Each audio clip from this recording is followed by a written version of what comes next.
ನಮೋ ನಾರಾಯಣಾಯ. ತ್ರೇತಾಯುಗದ ಆರಂಭದ ಕಾಲವು. ಭೂಮಿಯ ಮೇಲೆ ಅಹಂಕಾರಿ ಕ್ಷತ್ರಿಯರ ಅಟ್ಟಹಾಸ ಮಿತಿ ಮೀರಿತ್ತು.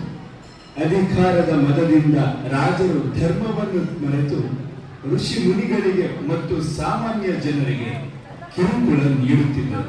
ಭೂತಾಯಿಯ ಭಾರವನ್ನು ಇಳಿಸಲು, ದುಷ್ಟ ಶಿಕ್ಷೆಗಾಗಿ ಮತ್ತು ಶಿಷ್ಟ ರಕ್ಷಣೆಗಾಗಿ ಶ್ರೀಮನ್ನಾರಾಯಣನು ಭಾರ್ಗವ ಗೋತ್ರದ ಸಪ್ತರ್ಷಿ ಜಮದಗ್ನಿ ಮತ್ತು ರೇಣುಕ ದೇವಿಯ 5ನೇ ಪುತ್ರನಾಗಿ ಅವತರಿಸಿದನು. ಆತನೇ ಪರಶುರಾಮ.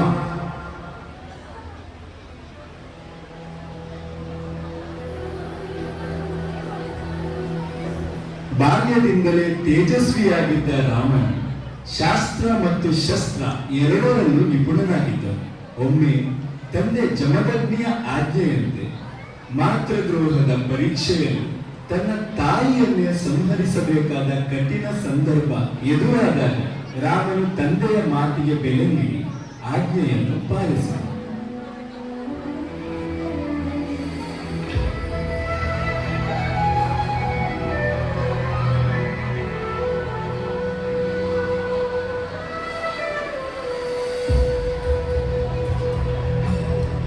ಮಗನ ಪಿತೃಭಕ್ತಿಗೆ ಮೆಚ್ಚಿದ ಜಮದಗ್ನಿ ಮಹರ್ಷಿಗಳು ವರವನ್ನು ಕೇಳಿದಾಗ, ನನ್ನ ತಾಯಿ ಮತ್ತು ಸಹೋದರರು ಮತ್ತೆ ಬದುಕಿ ಬರಬೇಕು ಹಾಗೂ ಅವರಿಗೆ ಈ ಘಟನೆ ನೆನಪಿರಬಾರದು ಎಂದು ಕೇಳಿಕೊಂಡರು.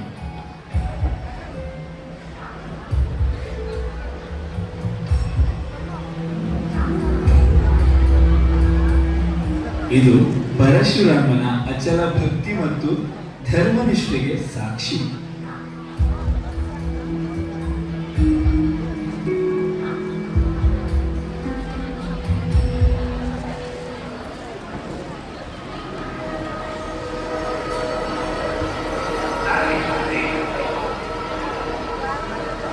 ಸಾವಿರ ಬಾಹುಗಳ ಬಲ ಹೊಂದಿದ್ದ ಹೈಹಯ ವಂಶದ ರಾಜ ಕಾರ್ತವೀರ್ಯಾರ್ಜುನನು ಒಮ್ಮೆ ಜಮದಗ್ನಿಯ ಆಶ್ರಮಕ್ಕೆ ಬಂದಿದ್ದ.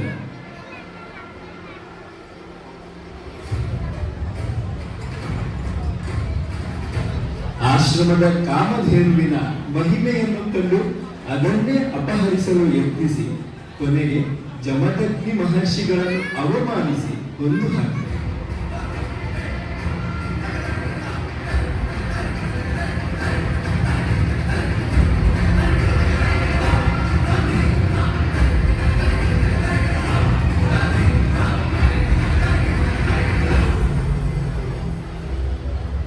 ಈ ಘಟನೆಯಿಂದ ಕ್ರೋಧೋದ್ರಿಕ್ತನಾದ ಪರಶುರಾಮನು ಕೈಯಲ್ಲಿ ಕೊಡಲಿಯನ್ನು ಹಿಡಿದು ಅಧರ್ಮದ ವಿರುದ್ಧ ಯುದ್ಧ ಸಾರಿದನು.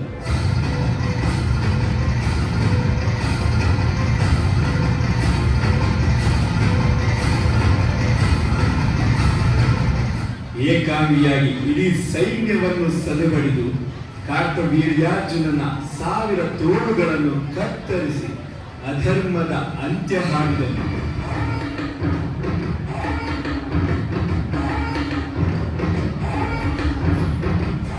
ತಂದೆಯ ಸಾವಿಗೆ ಕಾರಣರಾದ ಅಹಂಕಾರಿ ಕ್ಷತ್ರಿಯ ಕುಲವನ್ನು ನಾಶ ಮಾಡಲು ಪ್ರತಿಜ್ಞೆ ಮಾಡಿದ ಪರಶುರಾಮನು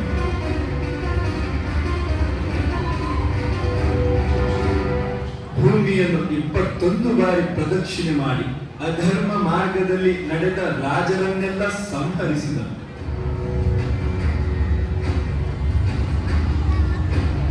ಆದರೆ ಇದು ಕೇವಲ ಒಂದು ಜಾತಿಗೆ ಸೀಮಿತವಾದ ದ್ವೇಷವಾಗಿರಲಿಲ್ಲ.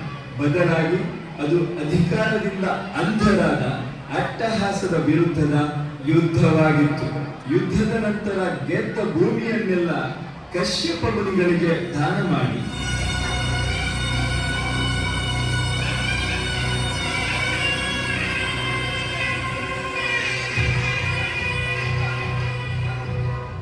ಶಸ್ತ್ರವನ್ನು ತ್ಯಜಿಸಿ ಶಾಂತಿಯನ್ನು ಅರಸುತ್ತಾರೆ.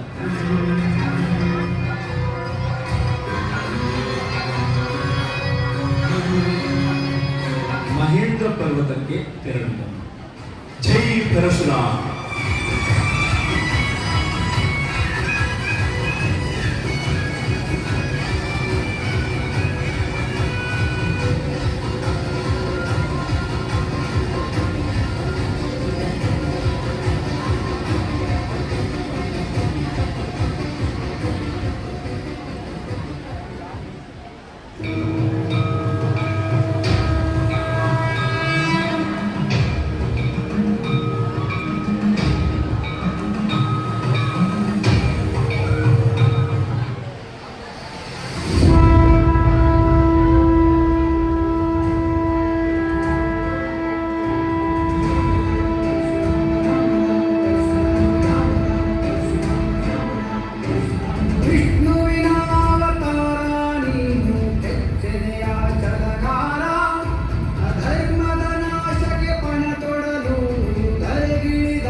ಕೋಪವು ಮಿತಿಮೀರಿದಾಗ, ದಶಕಂಠ ರಾವಣನ ಅಟ್ಟಹಾಸಕ್ಕೆ ಭೂಲೋಕವು ನಲುಗಿದಾಗ, ದೇವತೆಗಳ ಪ್ರಾರ್ಥನೆಯಂತೆ ಸಾಕ್ಷಾತ್ ಮಹಾವಿಷ್ಣುವು ಭೂಮಿಯಲ್ಲಿ ಮನುಷ್ಯ ರೂಪಿಯಾಗಿ ಅವತರಿಸಿದ.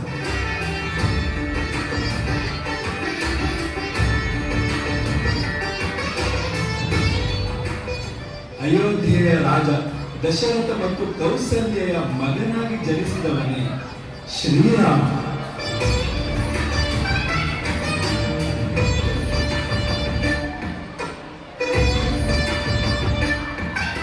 ದಿವ್ಯ ತೇಜಸ್ಸಿನ ಈ ಬಾಲಕನು ಸಕಲ ಕಲೆಗಳಲ್ಲಿ ಸಿದ್ಧಹಸ್ತನಾಗಿ ಗುರು ವಿಶ್ವಾಮಿತ್ರರ ಮಾರ್ಗದರ್ಶನದಲ್ಲಿ ಬೆಳೆದನು.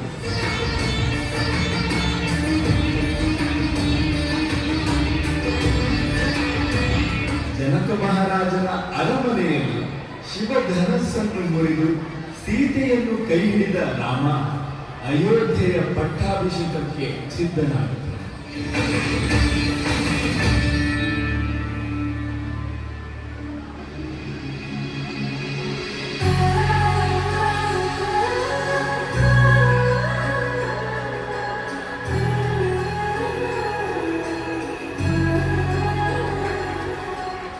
ಆದರೆ ವಿಧಿಯ ಆಟವೇ ಬೇರೆ.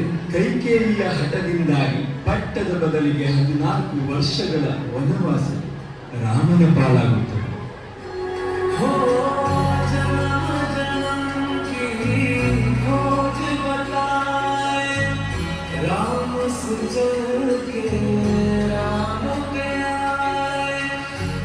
ತಂದೆಯ ಮಾತಿಗೆ ಮನ್ನಣೆ ನೀಡಿ ರಾಜ್ಯವನ್ನೇ ತ್ಯಜಿಸಿ ಸೀತೆ ಮತ್ತು ಲಕ್ಷ್ಮಣನೊಡನೆ ರಾಮನು ಕಾಡಿನ ದಾರಿ ಹಿಡಿಯುತ್ತಾನೆ.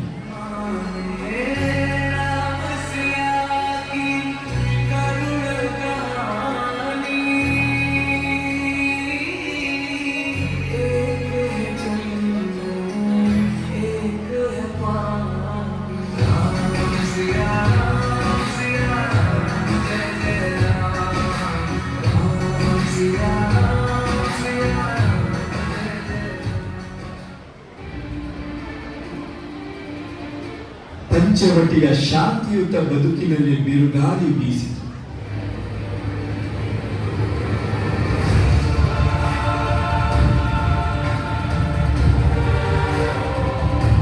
ರಾವಣನ ಕುತಂತ್ರಕ್ಕೆ ಬಲಿಯಾದ ಮಾರೀಚ ಚಿನ್ನದ ಜಿಂಕೆಯಾಗಿ ಬಂದನು.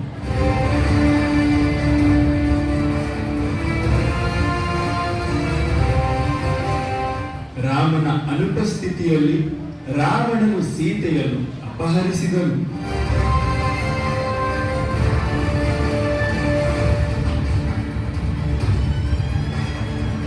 ಪ್ರಿಯತಮೆಯ ಅಗಲಿಕೆಯಿಂದ ಕಂಗಾಲಾದ ರಾಮನು ಕಾಡಿನುದ್ದಕ್ಕೂ ಅವಳನ್ನು ಹುಡುಕುತ್ತಾ ಸಾಗಿದನು.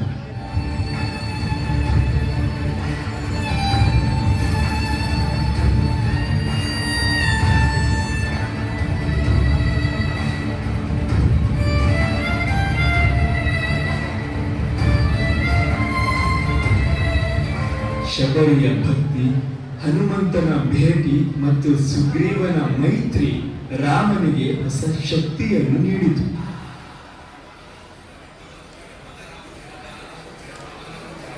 ಸಮುದ್ರದ ಮೇಲೆ ಸೇತುವೆ ನಿರ್ಮಾಣವಾಯಿತು.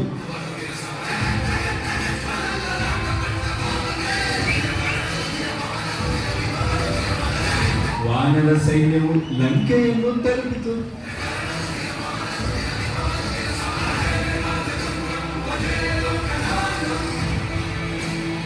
ಅಧರ್ಮ ಮತ್ತು ಧರ್ಮದ ನಡುವೆ ಭೀಕರ ಯುದ್ಧ ನಡೆಯಿತು.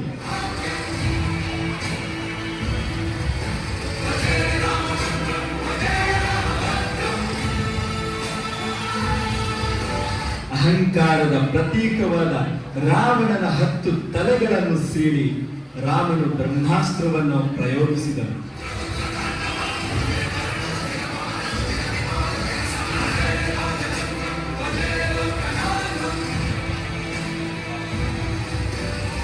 ಲಂಕೆಯ ಆಕಾಶದಲ್ಲಿ ಜಯಘೋಷ ಮೊಳಗಿತು.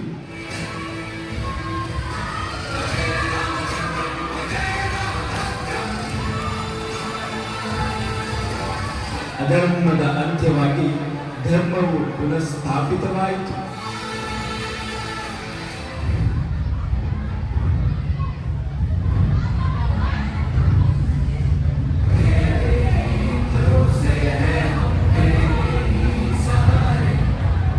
ವನವಾಸ ಮುಗಿಸಿ ಅಯೋಧ್ಯೆಗೆ ಮರಳಿದ ರಾಮನಿಗೆ ಪಟ್ಟಾಭಿಷೇಕವಾಯಿತು.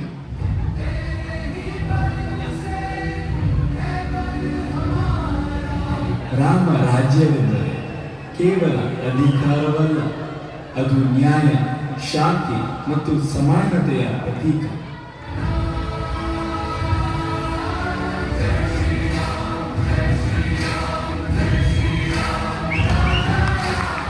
ಮರ್ಯಾದ ಪುರುಷೋತ್ತಮನಾಗಿ ಬಾಳಿದ ರಾಮನ ಇಂದಿಗೂ ಪ್ರತಿ ಮಾನವನ ಅಂತರಾತ್ಮದಲ್ಲಿ ಆದರ್ಶಪ್ರಾಯನಾಗಿದ್ದಾನೆ. ಬೋಲೋ ಸಿಯಾವರ ರಾಮಚಂದ್ರ ಕಿ ಜೈ.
जोदायन पालचारी बुद्धिहीन तनु जान